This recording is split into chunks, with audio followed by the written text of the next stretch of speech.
Anda kembali di iNews Prime bersama saya Abraham Silaban. Pemirsa, mantan artis cilik Zulfani Pasha terlibat tindak pidana penipuan dan penyalahgunaan senjata tajam. Pemeran Ikal kecil di film Laskar Pelangi tersebut mengaku bersalah atas tindakannya.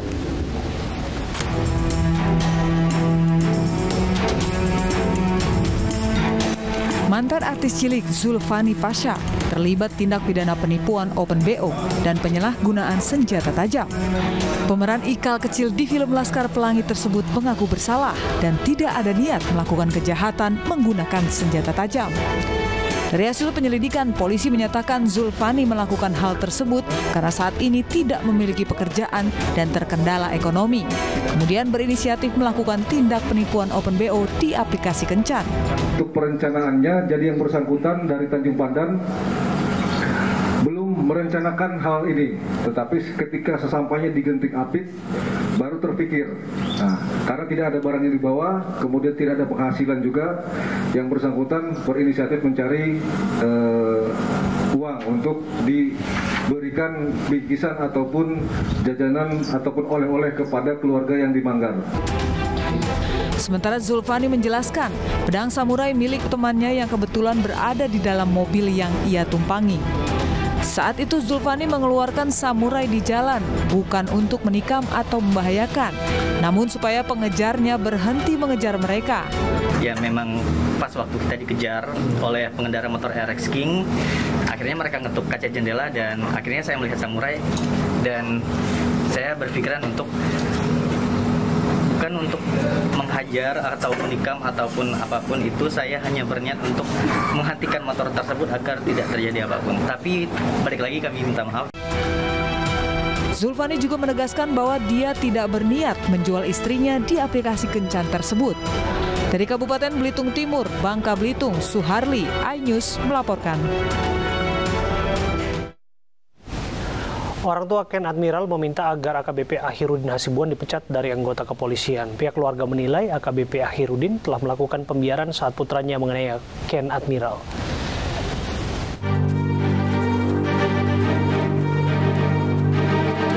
Keluarga Ken Admiral menghadiri sidang kode etik AKBP Akhirudin Hasibuan, ayah dari pelaku penganiayaan Ken Admiral di Mapolda Sumatera Utara. Dalam kesempatan ini, ibu dari Ken Admiral Elvi Indri meminta agar AKBP Akhirudin Hasibuan dipecat dari anggota kepolisian. Keluarga korban menilai AKBP Akhirudin bersalah karena telah membiarkan putranya Aditya menganiaya korban, yaitu Ken Admiral. Ya, harapan saya perbuatan ya pasti ada semua konsekuensi kan. Ya, berarti konsekuensinya karena trauma untuk Ken juga pasti akan panjang. Ya mudahan aja lah yang terbaik menurut Allah apapun putusannya ini. Tapi kalau lah boleh, kalau orang sini bilang PTDH lah, supaya tidak ada polisi-polisi yang begini di jajaran kepolisian kan. Kasihan untuk polisi-polisi yang baik. Karir AKBP Akhirudin Hasibuan di kepolisian terancam usai putranya Aditya Hasibuan menganiaya mahasiswa bernama Ken Admiral di Jalan Karya Dalam Medan pada Kamis 22 Desember 2022 lalu. Saat penganiayaan terjadi, AKBP Akhirudin Hasibuan ikut menyaksikan, menyuruh serta menodongkan senjata ke korban. Setelah menjadi tersangka, Aditya Hasibuan kini terancam hukuman 5 tahun penjara. Sementara sang ayah, AKBP Akhirudin, dicopot dari jabatannya sebagai Kabak Bin Opsnal Narkoba Polda Sumatera Utara. Dari Medan, Sumatera Utara, Aminur Rasid, iNews melaporkan. Pemirsa, Ketua Umum Partai Gerindra Prabowo Subianto menemui Wakil Presiden ke-10 dan 12 Republik Indonesia, Yusuf Kala, di kawasan Kebayoran Baru, Jakarta Selatan. Namun belum diketahui apa yang dibahas dalam pertemuan tersebut.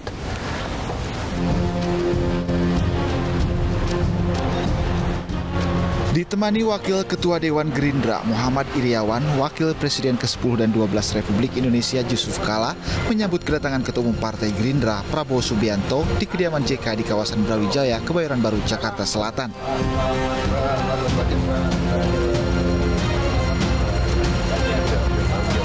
Sebelum menggelar pertemuan secara tertutup, Yusuf Kala pun sempat berbincang-bincang dengan Prabowo Subianto.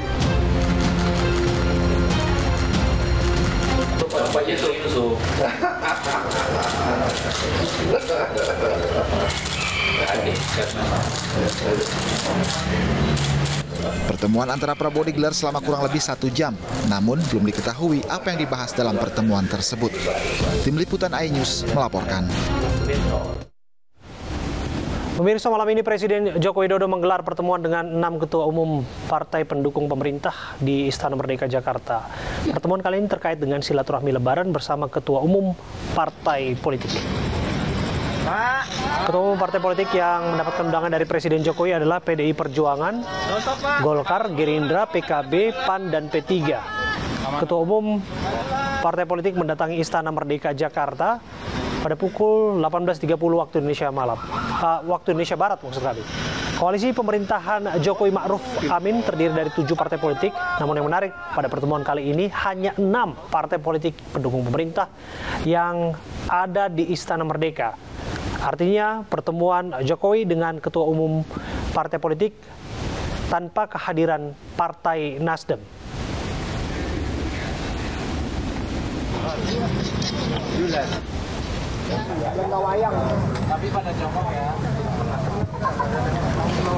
Pemirsa, ini adalah gambar ataupun situasi terkini di Istana Merdeka, Jakarta. Pertemuan antara Presiden Jokowi dengan 6 partai pendukung pemerintah, yang mana dalam pertemuan kali ini menariknya Ketua Umum Partai Nasdem Surya Paloh tidak menerima undangan dari Presiden Jokowi dalam acara silaturahmi di Istana Merdeka, Jakarta Selasa malam. Seumpama keluar ya, coba. Ya, udah dikotor. Ada yang keluar gitu kan. Dan membahas pertemuan ini melalui sambungan Zoom, kami akan menyapa pengamat politik Bung Kodari. Selamat malam, Bung Kodari. Selamat malam. Iya, Bung Kodari, kalau kita lihat pertemuan pada malam hari ini nampaknya menjadi pertanyaan publik ketika tidak hadirnya Ketua Umum Partai Nasdem, Surya Paloh. Apa bacaan Anda?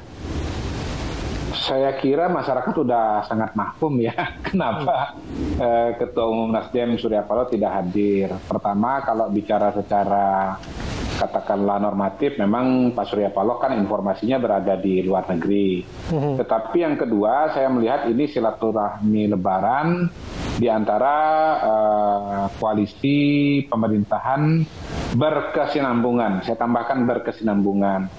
Karena Nasdem sudah masuk kepada koalisi perubahan, maka tentunya barisannya sudah berbeda dengan 6 partai yang sekarang diundang oleh Pak Jokowi ke istana begitu. Jadi kenapa nggak hadir? Satu, Pak Surya Paloh berada di luar negeri. Yang kedua, memang Surya Paloh dengan Nasdem barisannya itu adalah barisan perubahan. Sementara yang diundang adalah barisan kesinambungan.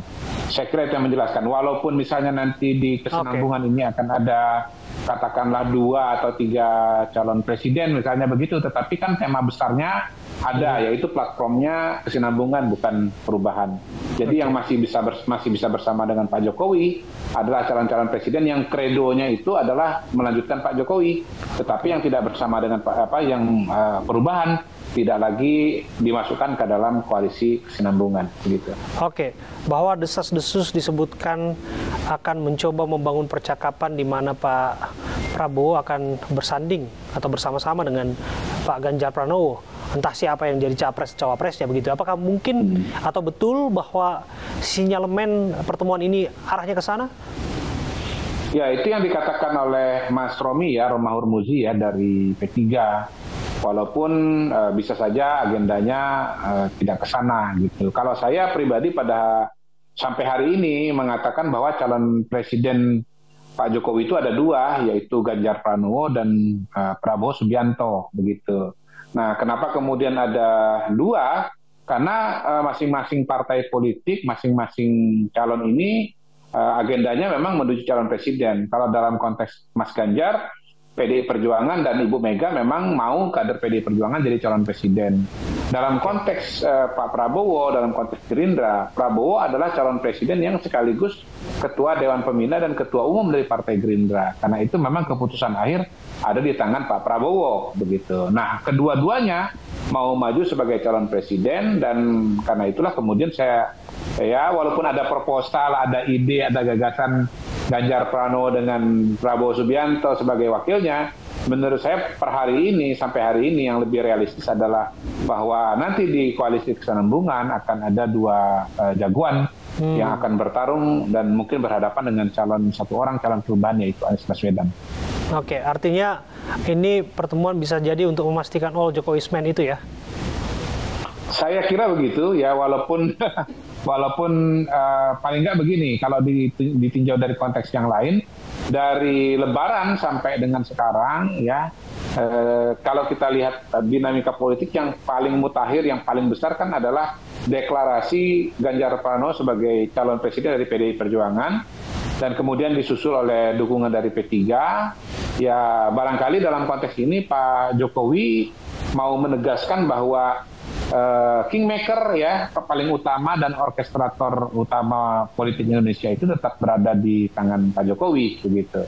Karena kan kemarin kalau kita bicara pencalonan Ganjar, itu sutradaranya itu adalah Ibu Megawati gitu. Pak Jokowi bahkan sudah mudik ke Solo, lalu tiba-tiba harus balik lagi ke Jakarta gara-gara menghadiri acara PDI Perjuangan gitu. Jadi di situ Jokowi menjadi aktor, sutradaranya adalah Ibu Mega. Tetapi dalam konteks politik pertemuan pada hari ini, yang juga informasinya dihadiri oleh Ibu Megawati, yang jadi sutradaranya adalah Pak Jokowi. Ibu Mega dan para ketua umum partai politik lainnya menjadi peserta. Jadi tuan rumahnya adalah Pak Jokowi. Jadi secara simbol politik saya kira juga sebetulnya ini semacam penegasan lah bahwa ya big boss-nya itu tetap Pak Jokowi. Demikian. Oke. Meskipun Nasdem mengatakan menghormati mereka tidak masuk dalam undangan itu, apakah kemudian Anda akan melihat ada sesuatu yang akan terjadi kaitannya dengan soliditas di kabinet Jokowi Ma'ruf Amin ke depannya? Mengingat bahwa kalau disebutkan ini pertemuan adalah pertemuan koalisi pendukung pemerintah, seyogyanya ada Nasdem di sana. Iya. Jangan lupa bahwa pertarungan yang kita bicarakan, koalisi-koalisi yang sedang kita bicarakan sekarang ini adalah koalisi pemilu presiden 2024 begitu. Sementara kalau kita bicara pemerintahan, itu pemerintahan sekarang yang akan berlangsung sampai 2024. Jadi pada dasarnya tidak harus bertentangan secara diametral ya. Karena apa? Karena Nasdem misalnya punya menteri-menteri di kabinet ya, tapi di sisi yang lain mereka punya calon presiden yang agendanya adalah perubahan. Jadi menteri-menterinya ya bekerja berdasarkan arahan ya, dan melapor kepada Pak Jokowi ya. Nanti kalau misalnya pemilu presiden mereka mengusung calon presiden temanya perubahan, itu ke 2024 ke atas gitu. Belum tentu menang juga ya. Kalaupun misalnya nanti menang gitu, maka kemudian itu sudah periode pemerintahan yang berbeda dengan Pak Jokowi. Jadi saya pribadi sih melihat bahwa ya secara garis besar postur politik, postur kabinet sekarang ini tidak akan berubah banyak gitu loh. Walaupun Nasdem misalnya hari ini tidak diundang, walaupun misalnya Nasdem dari tahun lalu sudah mengajukan Anies Baswedan, tapi kan ya Nasdem tetap di dalam pemerintahan gitu. Kalau memang Nasdem itu mau dikeluarkan, saya kira sudah dari kemarin-kemarin dikeluarkan. Apalagi kan kemarin sempat ada reshuffle juga kan, ada pergantian Menteri Olahraga misalnya begitu. Itu sebetulnya momentum kalau memang Pak Jokowi mau melakukan perubahan dengan mengeluarkan Nasdem dari kabinet, menurut saya sudah terjadi, tapi nyatanya tidak. Jadi saya melihat Pak Jokowi membagi antara koalisi pemerintahan dengan koalisi pemilu begitu. Jadi koalisi pemerintahan Nasdemnya tetap di dalam, tapi koalisi pemilu Nasdemnya di luar. Terima kasih Bung Kodari atas waktu Anda sudah memberikan pandangannya kepada kami di Anies Prime.